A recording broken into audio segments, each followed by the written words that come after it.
Fala, rapaziada do Corujão Vascaíno.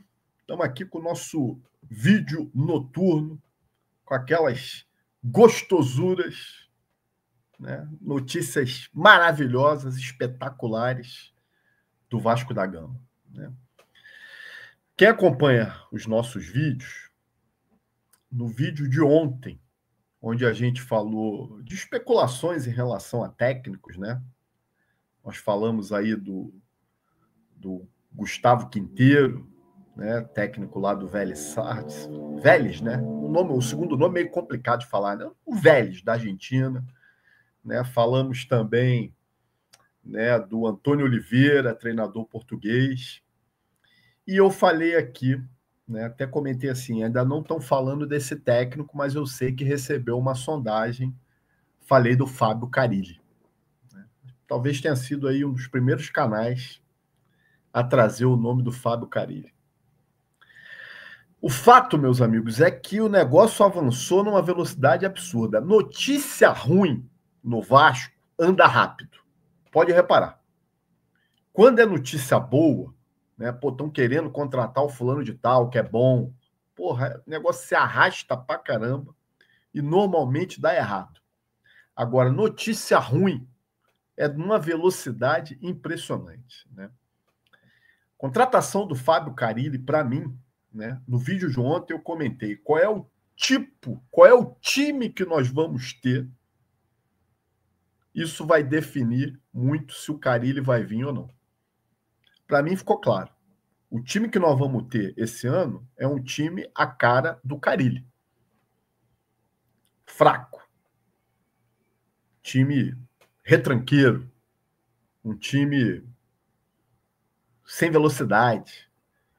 Um time que vai jogar por uma bola. Rapaz, a falta de planejamento dessa diretoria é assustadora. Se você for parar para pensar, começaram falando em Fernando Diniz, que é um treinador que todo mundo sabe privilegia a posse de bola, né? Ficar aquele toque de bola também, né? Que tem hora que dá no saco, mas ele gosta de manter a posse de bola. Depois o nome falado, que foi completamente fora de questão, uma fake danada, porque o Vasco não tem dinheiro para pagar esse cara, foi o Luiz Castro, que faz um jogo em transição rápida. Por último, Renato Gaúcho, aquele estilo malandrão, né, boleiro, né? Assiste lá meu DVD para ver como é que eu joguei mais do que Cristiano Ronaldo, aquelas conversas do Renato Gaúcho. E terminamos contratando a retranca do Carille. Ou seja, que tipo de planejamento é esse de uma diretoria que busca 4 perfis totalmente diferentes? Pedrinho, na última entrevista coletiva, ele disse: eu quero um time que jogue para o ataque, em velocidade, que mantenha a posse de bola. O Carille não faz nada disso. Pedrinho deve saber. Foi comentarista. Carille não faz nada disso que ele queria, ou que ele disse que queria que o Vasco jogasse. Ou seja, agora vamos aguardar. Ainda não tem a data de apresentação do Carille, mas eu acredito aí que ele deve se apresentar antes do final do ano, já para começar a preparar o time a partir do dia 27, que vai estar no Carioca, né? Vamos às especulações do dia, as especulações fantasiosas do dia. Vou começar com esse cidadão aqui, que eu já tratei aqui no vídeo do Corujão, né, nas nossas lives. Esse é o Coelho, jogador do Atlético Paranaense. Para mim, o melhor jogador do Atlético Paranaense. Atacante. Joga pelos dois lados do campo, né? Tem gente aí dizendo que avançou ou que avançaram as negociações pelo Coelho. É mentira. É fake. No formato que o Vasco está apresentando, o Atlético não vai querer negociar. O Vasco está querendo um empréstimo com opção de compra. O Atlético não vai fazer isso. Se quiser contratar o Coelho, é no mínimo 12 milhões de dólares. No mínimo 12 milhões de dólares. Se pagar, leva. O Vasco vai pagar? Não vai. Então, é fake news sobre o Coelho, tá? Já estou tirando ele da tela aqui. Notícias saíram que o Vasco contratou 2 jogadores. Um deles, vou trazer aqui também, tá? Trata-se desse cidadão aqui, que provavelmente, meus amigos, você não conhece, né? Zagueiro que estava no Juventude, chamado Lucas Freitas. Já já vou trazer o transfer market dele aqui para a gente dar uma olhada. Zagueiro que estava no Juventude, pertence ao Palmeiras, Lucas Freitas. Reserva do Juventude, tá? Não era titular. Titular era o Zé Marcos. Zagueiro pelo lado esquerdo. Joga na posição ali do Léo Pelé. Mas era reserva no Juventude. Tá, gente? Não era reserva no Palmeiras, não. Era reserva no Juventude. Ou seja, é o time do Carille, tá? O time do Carille é esse aí.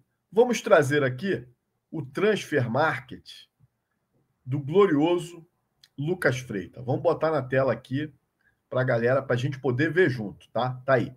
Lucas Freitas, zagueiro de 23 anos, 1,84 m, já teve passagem pela seleção de base na Sub-20, avaliado atualmente em 450 mil euros, carioca. Vamos ver as passagens aqui do Lucas Freitas. Jogou na base do Mulambo também, foi lá para fora, jogou no Valladolid, né, na base, aí foi para a base do Palmeiras, teve uma passagem pelo Moreirense de Portugal, voltou para o Palmeiras, aí foi a Chapecoense, retorna para o Palmeiras e vai para o Juventude, né?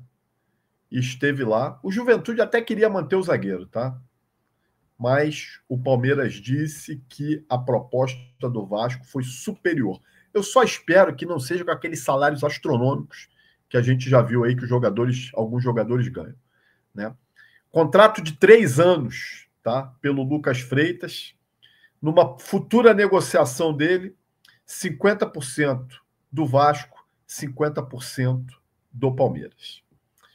Uma outra contratação que anunciaram aí, mas ainda de forma extraoficial, tudo isso é extraoficial, exceto o técnico que o Vasco da Gama já confirmou.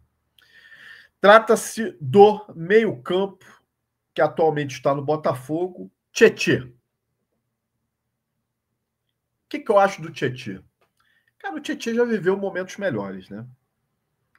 É um jogador que no Vasco, com sinceridade, vai vir para ser titular. No esquema do Carille, vai vir para ser titular. Lembrando qual é o esquema do Carille: 4-2-3-1.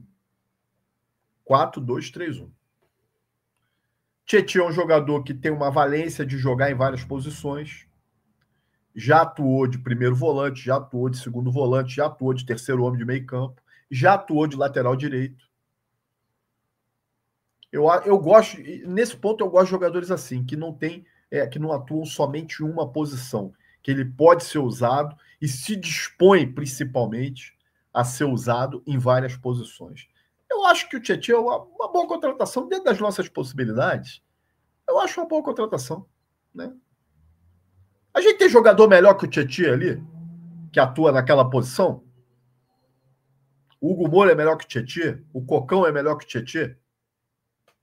Não é, né? Então, de repente, faz um meio-campo ali que coloque Tietê, coloca o Paulinho, de repente coloca o Jair. Pode ser que dê liga, né? Contrato do Tietê também, segundo informações que saíram na mídia, contrato de 3 anos. Né? Ou seja, no dia de ontem, na live de ontem, eu falei que eu ia trazer mais informações a respeito do caso do nosso centroavante Verratti, né? As especulações que saíram aí nos últimos dias, né? tratam uma certa insatisfação do Verratti em relação à diretoria do Vasco. É verdade, tem fundamento. O Verratti não está satisfeito, né? Porque além dele entender que precisa de uma valorização, lembrando que o Verratti ganhava em torno de 250 mil, o Pedrinho aumentou o salário dele para 578 mil, e o Verratti acha que tem que ganhar mais, e eu concordo com o Verratti. Tá? Se você for pegar hoje aí os centroavantes, né, de ponta no Campeonato Brasileiro, não dá para dizer que o Verratti não é um centroavante de ponta no Campeonato Brasileiro, principalmente pelos gols que ele fez na Copa do Brasil, no Campeonato Brasileiro. O Verratti hoje é uma liderança do Vasco. É um ídolo desse time, não estou falando do Vasco, tá? Mas desse time é um dos ídolos, né? Que a garotada gosta. Se você for pegar aí os centroavantes hoje de ponta do Campeonato Brasileiro, não tem nenhum que ganhe abaixo de R$1 milhão. Verratti havia recebido da diretoria uma promessa que ao final do campeonato o valor do seu salário seria revisto. Até agora ninguém procurou o Verratti. E isso irritou o jogador. Isso deixou o jogador bastante chateado, que esperava que, ao final do campeonato, antes dele viajar, alguém procurasse ele para poder fazer um acerto do que foi prometido. Das especulações que saíram aí dizendo que ele foi oferecido ao Fluminense pelo empresário, pelos agentes dele, é difícil a gente confirmar isso. Agora, uma confirmação eu posso lhe dar. O Corinthians procurou o Verratti. Porque no Corinthians há uma expectativa da saída do Yuri Alberto. E se o Yuri Alberto sair, o Corinthians vai tentar a contratação do Verratti e com certeza vai pagar um salário o triplo do que o Verratti ganha no Vasco. Ou seja, na casa de R$1,5 milhão. O Verratti é um jogador que hoje com certeza deve ganhar o maior salário da carreira dele, porque ele atuou a vida inteira em times pequenos na Argentina. Ele sabe que ele tem aqui o quê? Mais 1, 2, 3 anos de carreira no máximo? Com certeza quer fazer o pé de meia dele. Eu acho que o Vasco, no mínimo, deveria, essa diretoria, enxergar a importância do Verratti, e hoje ele é importante para o nosso elenco, porque nós não temos um jogador à altura para substituí-lo, e pelo menos ter dado uma satisfação para ele. Ó, Verratti, viaja aí, tira tuas férias, mas quando você chegar, nós vamos resolver isso aí. Nós vamos dar um jeito nisso aí. Mas não foi o que fizeram até agora. Né? E isso tem irritado bastante o jogador. Vamos ver como é que ele retorna de férias aí. Né? Para encerrar aqui, gente, nego, pessoal da internet vagabundo não é mole, né, cara? Já estão botando aqui o seguinte, olha aqui, ó. Deixa eu botar na tela aqui para vocês verem, olha aqui. Esses caras são foda. Olha só. Os Piratas do Carilli. Aí, Paê, Verratti, Coutinho. Porra, tá de brincadeira, gente.